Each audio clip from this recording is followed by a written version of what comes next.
Okay, welcome everyone to this first TADPOLE webinar. Thank you very much for joining us. I'm Danny Alexander. I'm the coordinator of the EuroPOND project, who we are organising the TADPOLE challenge in collaboration with ADNI. And in particular, the main organisers are the UCL Pond group. There's a list of names you can see there, together with Esther Bron and Stefan Klein from Erasmus MC in Rotterdam, and Art Toga, who's our main link in the ADNI consortium. So the purpose of today's webinar really is to give an introduction to the motivation and the format of the TADPOLE challenge, and to take some questions and some feedback from the community interested in the challenge. We've got several lines of communication you can use to feedback or give questions. There's a live chat associated with this stream that you can type into, and we're monitoring that. You can tweet us at EuroPOND, or you can send email to tadpole@cs.ucl.ac.uk. Feel free to type questions throughout the presentation. I'm going to talk for about 20 minutes, and then we'll have a Q&A session. There are a couple of people monitoring those channels who will pick up questions and pass them to me as the presentation continues. So let me start just with an overview of what TADPOLE is. So it's a challenge to predict progression of individuals at risk of AD. So more specifically, the task is to identify from a group of people who are at an age where they're at risk of developing Alzheimer's disease, who will actually start to show symptoms of Alzheimer's disease in the short to medium term. So that's over the next 1 to 5 years. The challenge focuses on the ADNI dataset. So ADNI is the Alzheimer's Disease Neuroimaging Initiative. It's a large data collection initiative that's been running for over a decade now, collecting data of various kinds from subjects in that age group, both cognitively normal controls and patients with Alzheimer's disease. So we're going to focus specifically on what ADNI refer to as rollover subjects. These are subjects who have a history of contributing data to the ADNI study, so we have a history of measurements on them, and who have committed to give further measurements in the next phase of the ADNI study. That's ADNI 3, which is just kicking off about now. So the principle of the challenge is really very simple.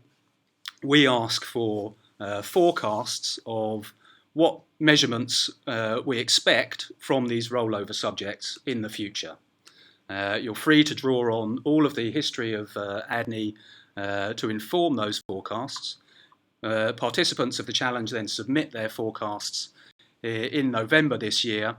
TADPOLE will store those forecasts while the future data is being gathered, and then once we've got sufficient future data to form a test set, we will evaluate those forecasts against that data, and the winner is the forecast that best matches those future measurements.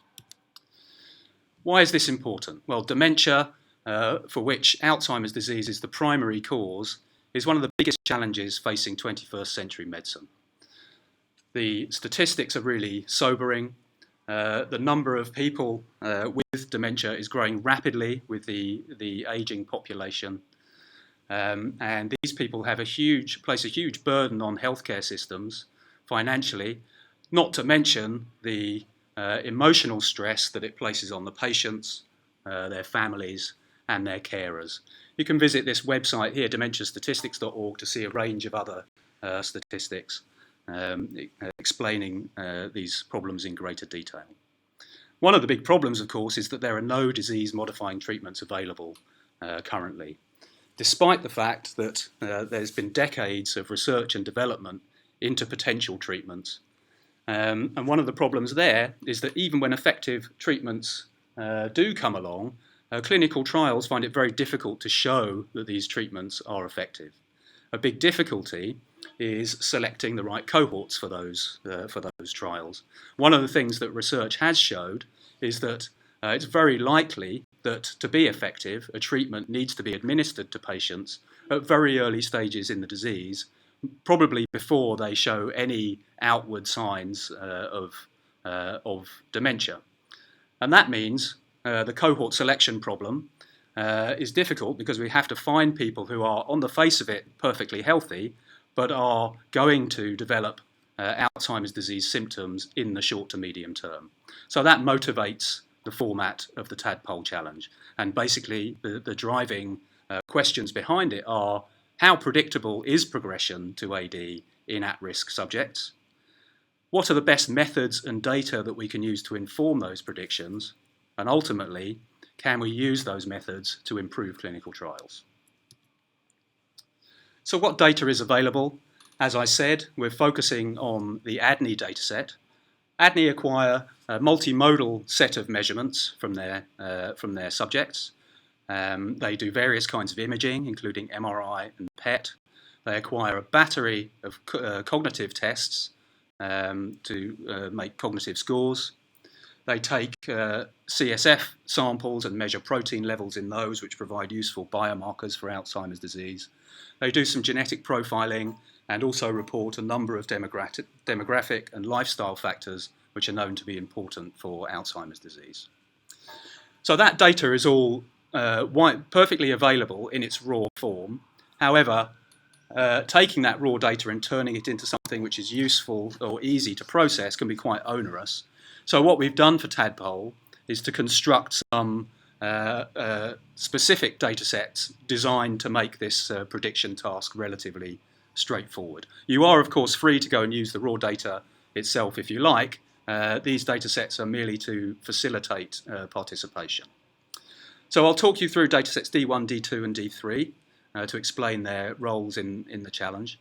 So D1 is just a comprehensive set of measurements from all ADNI participants since the start of the study. So we've derived a large number of measurements from the raw data from these subjects and collected it together into dataset D1. So many of those subjects provide longitudinal information, i.e. they make several visits and contribute data at each of those visits. So D1 is a comprehensive longitudinal dataset, and the idea of that is that we can use it for training predictive models or algorithms for the TADPOLE task.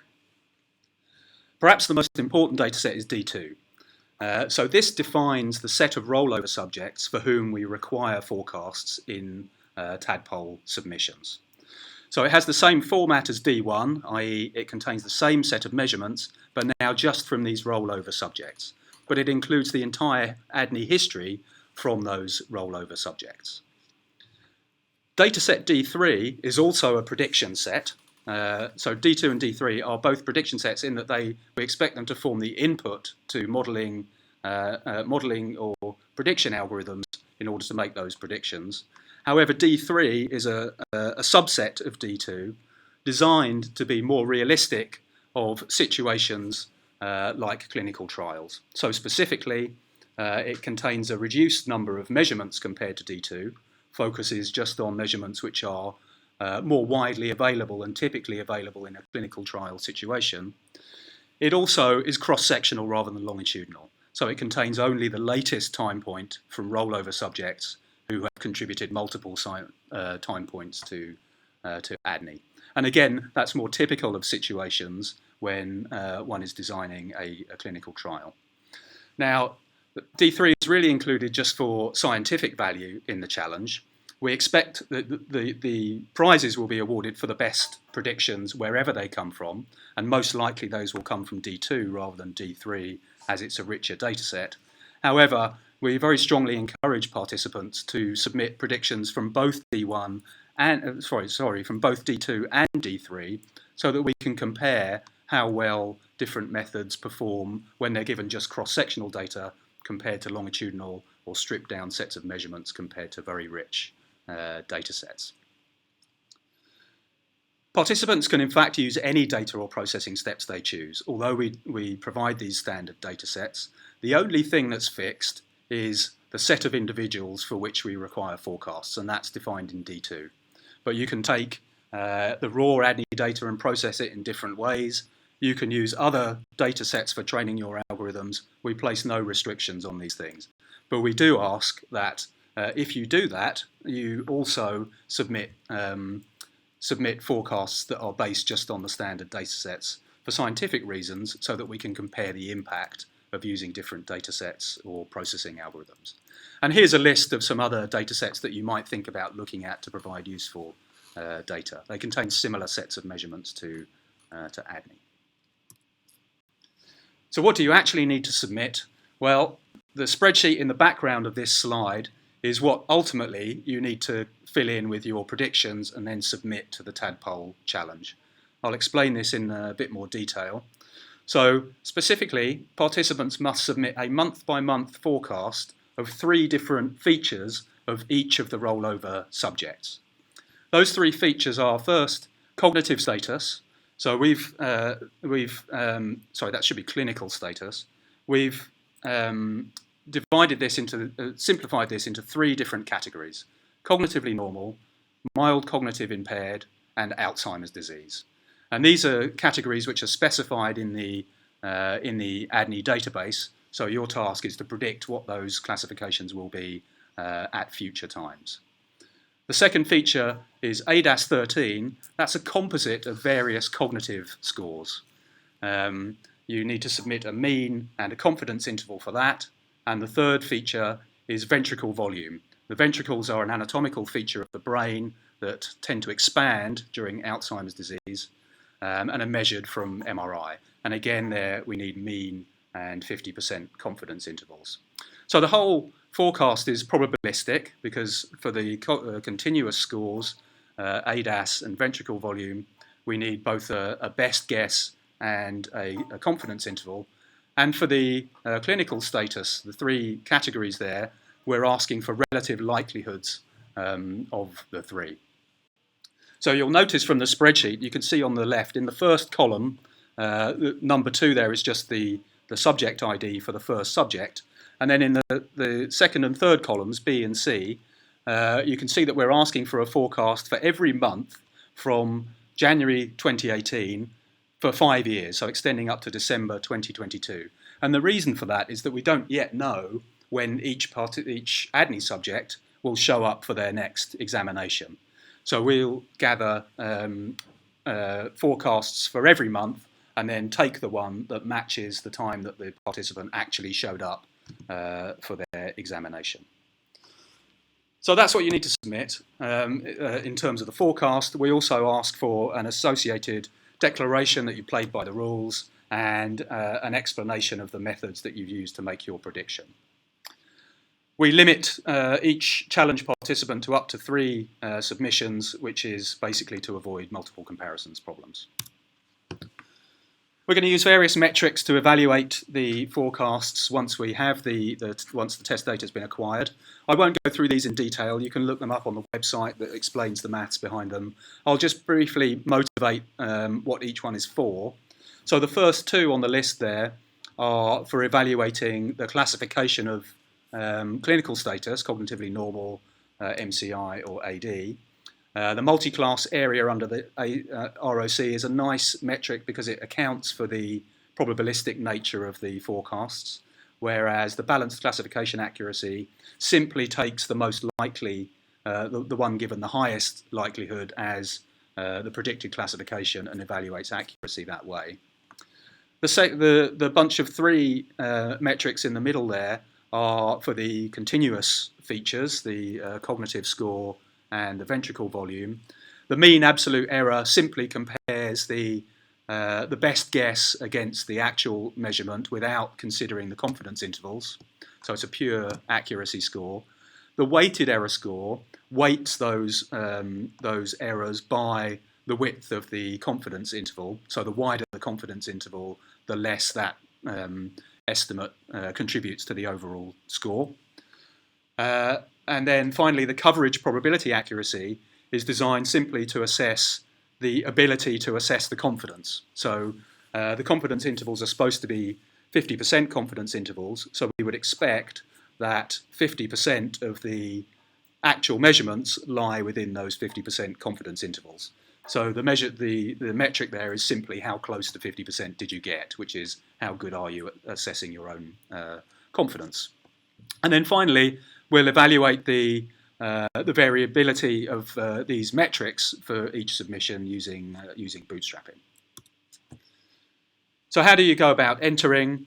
So this is slightly different to what it currently says on the website, but let me explain. So there are two ways to do it, simple version and full version. I'll explain the full version first, actually, as that's what it says on the website. So a full submission contains forecasts for all three features that we're interested in, clinical status, cognitive score, and ventricle volume, and would contain submission forecasts informed by D3 as well as those informed by D2. You may submit additional forecasts informed by custom training and prediction data sets, has to be on the same subject, but can be processed in a different way and using different combinations of measurements. But if you do that, we request that you also submit forecasts that use the standard TADPOLE D2 and D3 prediction sets.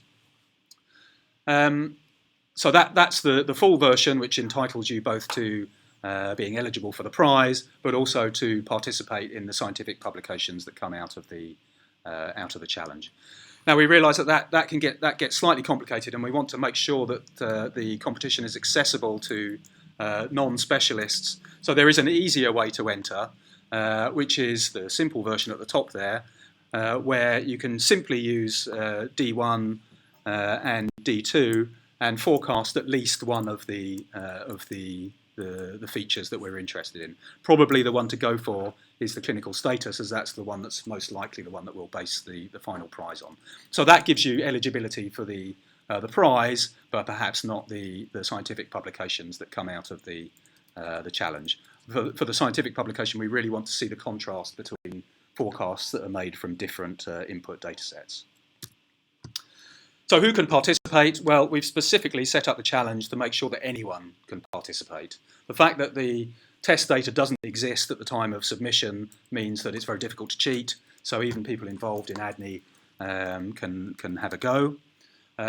We expect strong participation from established researchers in academia or industry, I think across the spectrum, from pure data scientists used to predicting the future from all different kinds of data, through to domain experts, in particular neurologists with a detailed knowledge and good feel for the way dementia patients evolve.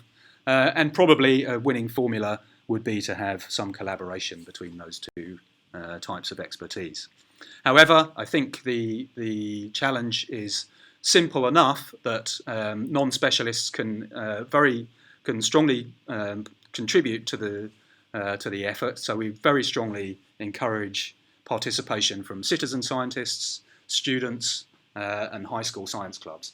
The latter is something that we're putting a lot of effort into engaging here in the UK at the moment, and if anyone else listening out there has links into similar groups in other countries, we'd very much like to hear from you to help engage those groups into the challenge. We have prizes, and I'd like to thank our sponsors for those prizes, who are currently the Alzheimer's Society, Alzheimer's Association, and Alzheimer's Research UK. Current prize fund stands at around 30k. Quite how we're going to divide up that prize fund is yet to be completely decided, and we're willing to take feedback on this. But some ideas. One is that perhaps we'll have separate prizes for the three different features that we ask participants to forecast, so clinical status, cognitive scores, and ventricle volume. But I'm also keen to allocate specific prizes to different groups of participants, such as established researchers, students, and maybe a separate one for high school teams. So I'm in some discussion with the sponsors about exactly how to do this. Another option, of course, is to have first, second, third place, etc. But I think the first two ideas are a bit more interesting. But again, if anyone has more ideas on that, we're very happy to hear them. Here is the full timeline, which you can see on the website too. We actually launched the challenge a month ago in the middle of June. It was a soft launch and quite low-key because we wanted to take some feedback, initial feedback from a relatively small group of participants. We've had some very useful feedback on that and have refined the challenge somewhat in response. Consultation remains open on the challenge until the middle of August, when we plan to pin down the rules precisely in the run-up to the submission deadline. So you can see on the timeline there that we have 2 more webinars scheduled, one in the middle of August, one in the middle of September, submission in November, of course.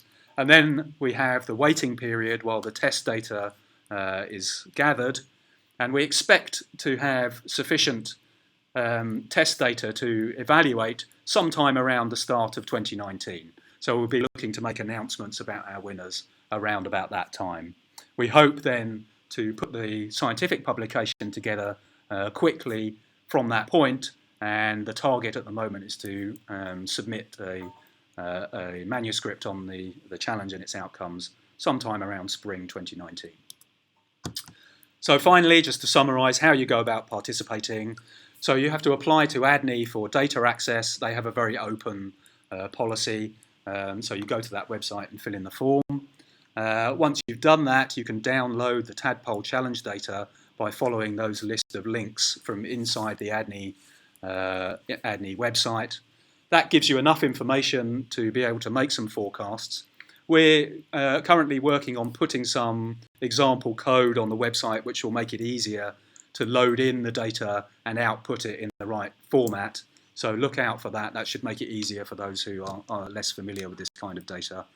And then submit your forecasts by November, and you'll hear back sometime later about your performance. So that's it in a nutshell. I shall leave you with some motivating haiku to help you think of questions and comments about the challenge, and we look forward to hearing back from you. Happy forecasting.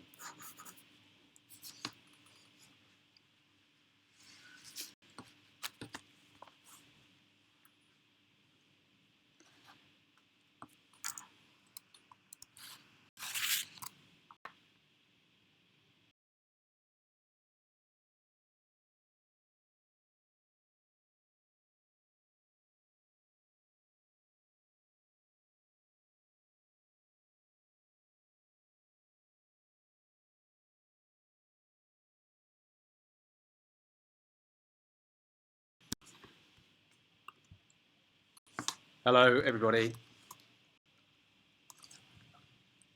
So a few questions coming in.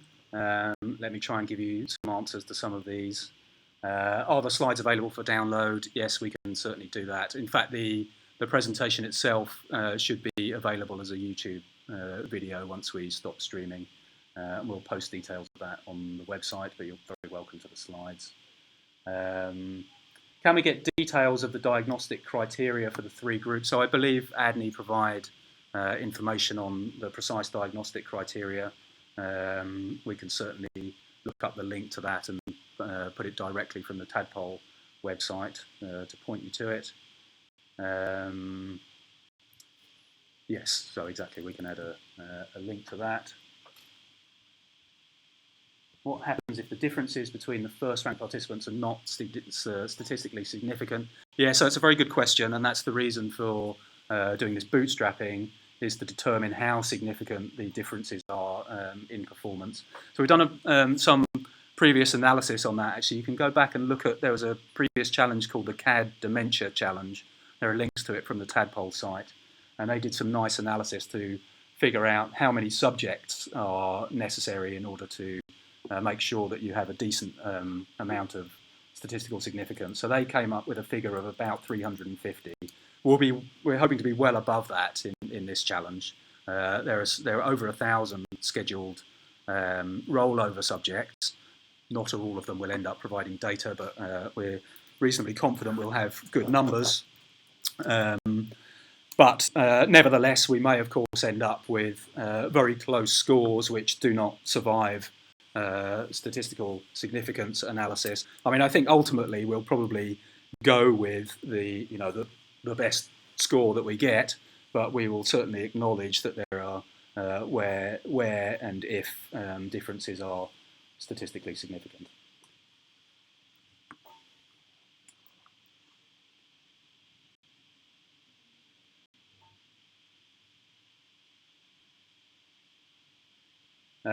So question about the length of time over which, so the forecasts will be made over a long period of time, but evaluation will be done only at the beginning. Yes, so another good question. So you're right that we're asking for forecasts over a 5-year period, but the initial evaluation will be made at around about 1 or 1.5 years, and that's for that's where the first prizes will go.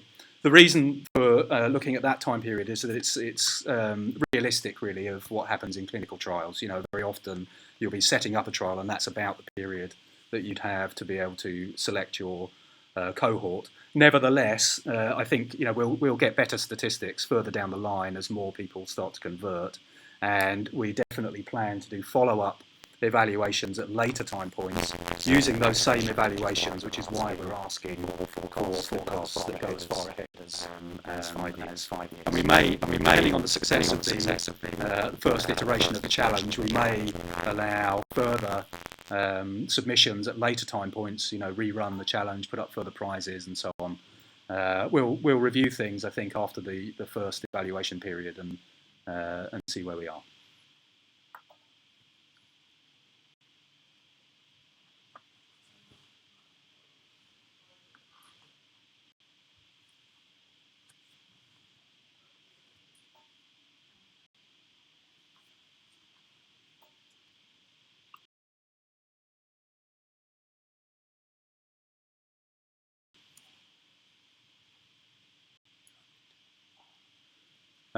Why is the winner only on clinical status? Well, it might not be. As I said, we're still deciding what those prize criteria will be, and we may well award prizes that either are focused on or incorporate the other metrics.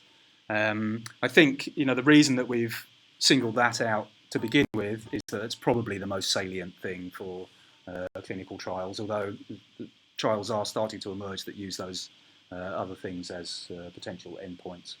And so we'll think about that as we go forward.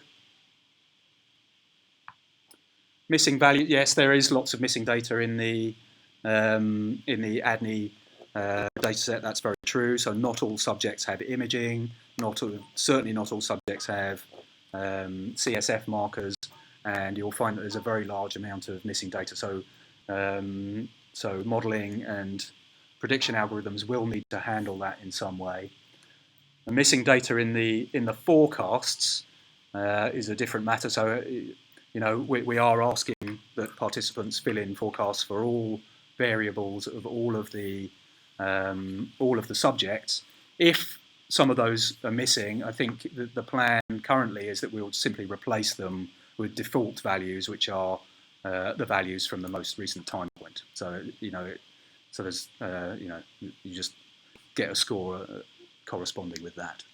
Going back to the previous question.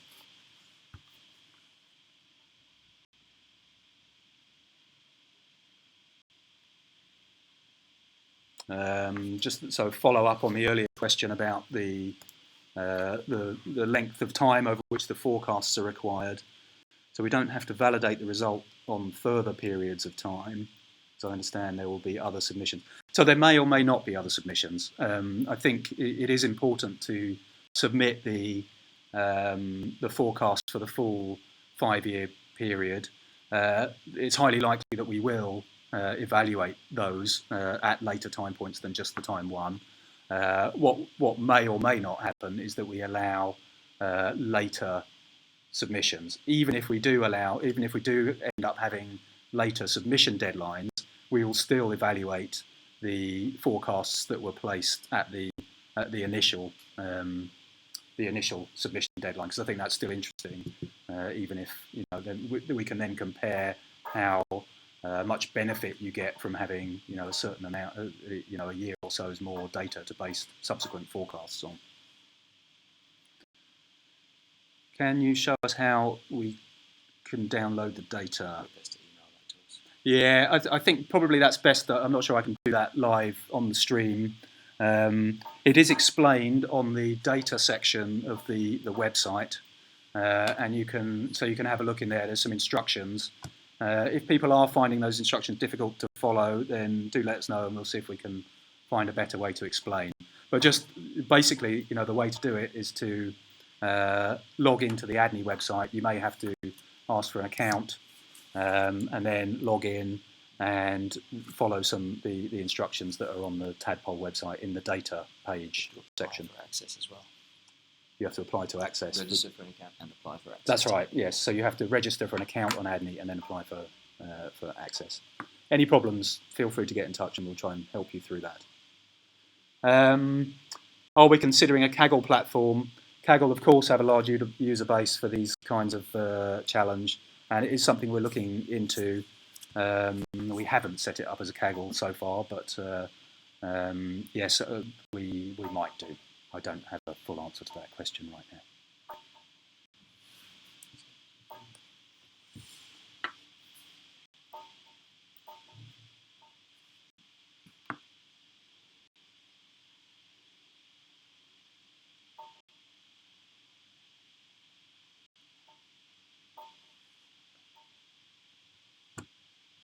Okay, so I think a couple of other questions we'll deal with offline. So I think we'll end this stream for now. Thank you very much for listening and for your questions and feedback. Anything else, do get in touch with us through the same channels. We look forward to hearing from you and for your participation. Thank you.